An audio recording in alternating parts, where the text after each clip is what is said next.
Banan haqiqatdan ham oshdi. Qo'rqish yo'q bizda. Chunki halol ishlashga harakat qilamiz. Biz ham bola chaqaga yediramiz. Bizlardan xafa bo'lib ketadi xaridorlar. 200-300 dollar ketsa kerak. 2 million, 3 million, 3,5 million ketadi. Yangi yil yaqinlashgani sayin yurtimizda oilalarda bayram shukuhi seziladi. Savdo rastalarida esa xaridorlar soni ko'payadi. Xo'sh, odamlar yangi yil dasturxoni uchun, sovg'alar va umuman olganda bayram uchun to'liq hisobda qancha pul sarflashadi?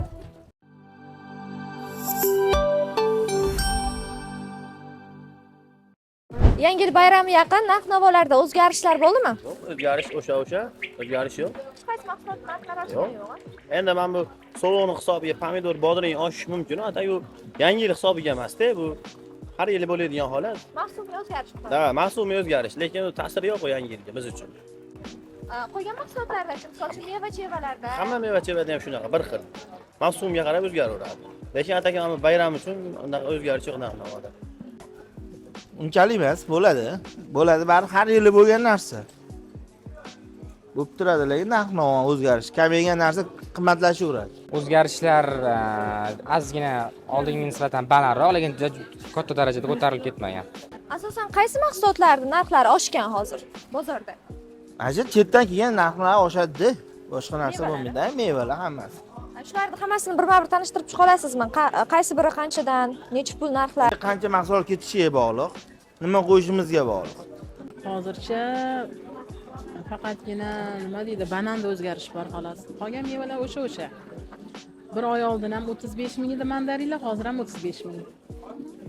Boshqa hech narsada o'zgarish yo'q.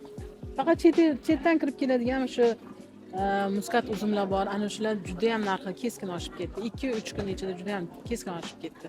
Necha pul? Qolgan narsalar ularni bir 2 haftalar oldin kilosi 100-120 ming edi. Hozir o'zi kelishi 150 ming aylanmoqda hozir. Kelish o'zi qimmat keladi. Kelishi. Chunki u hozir yangi yil arafasi kirmayapti. Chetdan mol tovarlar kirmayapti. Shuni hisobiga qolgan tovarlar hammasi keskin narx ko'tarilib ketdi. Ayniqsa mana shu uzumda. Asosan chetdan kirib keladigan mevalarimizning narxi oshgan. Misol uchun apelsin, nok, kivi. Shu Xitoydan keladigan mevalar aslovlari narxi oshgan. Bozorda xaridorlar qanaqa? Narxlardan qoniqishyapti? Narxini hamma, lekin bir oy oldin ham 35 ming edi, lekin hozir ham keladi, yangi yilga oshirib yubordinglar deydi xaridorlar. Lekin bir oy oldin ham 35 ming edi, lekin banan haqiqatdan ham oshdi. Banan 23 ming, 24 ming edi, banan hozir 28 mingga chiqdi. Endi bu narsani oshishi bizlardan xafa bo'lib ketadi xaridorlar, bizdan qo'limizda emas. 35 ming. Bu narsa hammasi chetdan keladi. Bu o'sha nima deydi, tepadagilarning anaqasidan. Bu tez yo'l ochiq bo'lsa, tez O'zbekistonga mana shu narsalar kirib tursa, narx ko'tarilmaydi. Kiritilmasa, keskin 2-3 kun ichida ko'tarilib ketadi.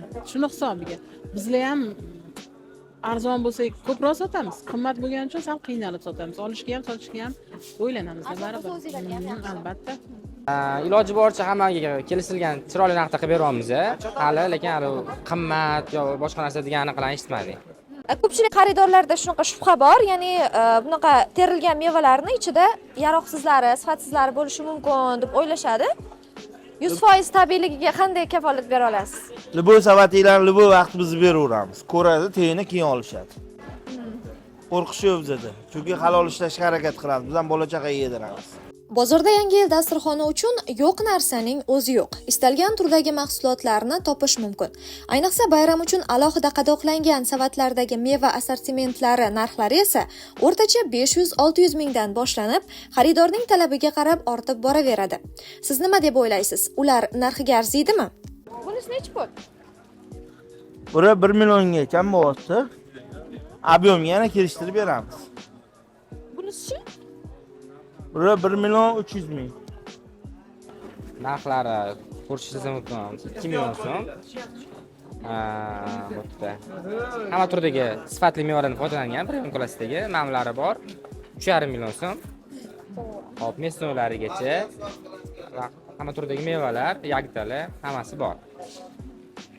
Bu tepadagi yashikdagilarchi? Bular 1 million 800 mingdan, bu yerda boshqa turdagi saatlardan foydalanganmiz. Keraklarni yoqtirgan narsasiga qarab chiroyli qilib terib beramiz. Xohishlariga qarab. Xohishlariga qarab yasab beramiz. Yangi yil yaqin taxminan bayram dasturxoni uchun qancha pul sarflaysiz? Kami 1,5 million, 1 million. Shunaqa atrofda. Shunaqa atrofda. Men hozir sarflayotganim o'g'illarim olib kelishdi. Lekin hozir bozorni aylandim, juda ham narxlar yaxshi. Chiroyli, agar bugungi kunimizga agar 500 minglik narsa olsak, uyga chaqa-chuqalarni. O'shalar bilan to'g'ri kelib qoladi. Bu yog'iga endi bolalar olib kelishadi, qo'l meva nima. Lekin go'sht mahsuloti, yana qazi, u bu narsa degandek narsa, qo'l mevalar olmoqchi bo'lsak, undan ko'proqqa tushadi.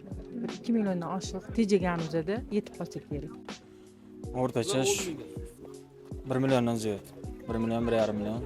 Zo'r bo'lsa, mehmonlar yaxshi ko'proq bo'lsa 2 million ham bo'ladi. Ben to'g'risini aytsam, yangi yil bayram kutmaymiz, nishonlamaymiz. Bilmasam. In Uzbekistan, all my money. All your money, yes. All my money. I spend, enjoy, you know, Yes. eat all the, try all the foods because your food taste is similar to us. I like it. Bayram yaqinlashgan sari mahsulotlar narxlarida o'zgarishlar sezdingizmi? Ya'ni bozordagi narx-navolardan qoniqyapsizmi? Juda ham yaxshi. Bir xil joylarda arzonroq, bir xil joylarda qimmatroq. Menga hamma narxlar yoqyapti.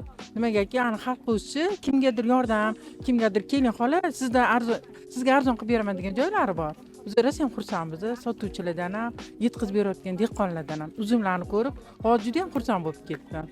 Shunchalik chiroyli qilib saqlab, ko'mkikkina qilib sotuvga chiqarishibdi. Qoniqtiryapti. Qoniqtiradi, yaxshi, hammaga tirikchiligi bor. Endi o'ziga yarashadi, hamma ham puliga sotib oladi. Shunaqa demoqchimanki, nima desam bo'ladi endi. Puliga sotib olgandan keyin unga orinmasdan olish kerak. Birinchi o'rinda shunaqa bo'ladi-da. Albatta, hamma narsa meva-cheva arzon. Ancha bo'ldi bozor tushmaganimga, hozir tushib ko'ryapman. O'sha o'zgarish sezmadingiz, demak. Bo'ladi, yaxshi. Bayram oldi arzon. No, I don't spend much more money, especially for New Year. You know, we are spending money for vacation time.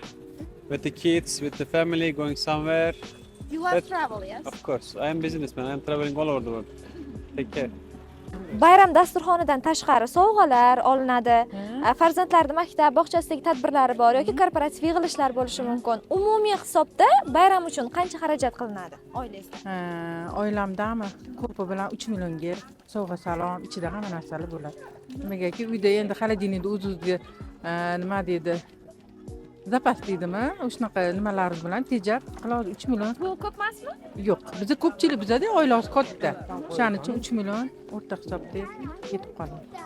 Endi oila a'zolarimizni o'z mehmonlari bilan 200-300 dollar ketsa kerak. 2 million, 3 million, 3,5 million ketadi. Bu ko'p emasmi? O'rtacha holat. Umumiy jamiyatda harakat qiladigan bo'lsak 1,5 million, 1 million atrofida standart ketadi men uchun, o'zim uchun.